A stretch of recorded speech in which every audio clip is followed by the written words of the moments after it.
With Doubtnut, get instant video solutions to all your maths, physics, chemistry, and biology doubts. Just click the image of the question, crop the question, and get instant video solution. Download Doubtnut app today.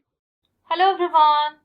A simple pendulum of length L is placed within the plate of parallel plate capacitor having electric field E as shown in the figure. Its bob has a mass M, charge Q. The time period of the pendulum is given by. So if you see, if I want to calculate the time period, it will be under root L by G effective. So let's calculate the G effective here. Right.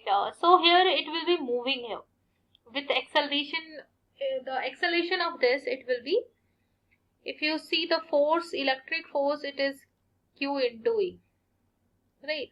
So the acceleration will be force by mass, that is this.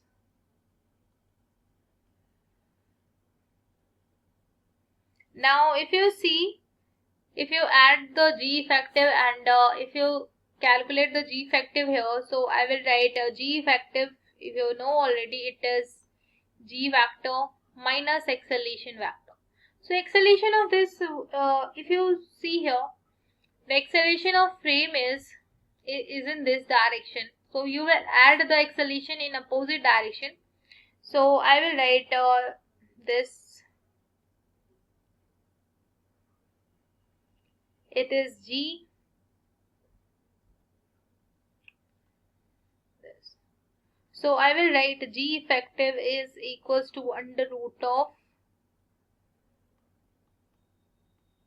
this. So we got this G effective, and I will write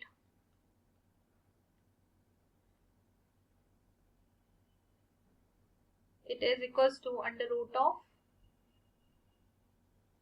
plus KQ by M whole square to the power half.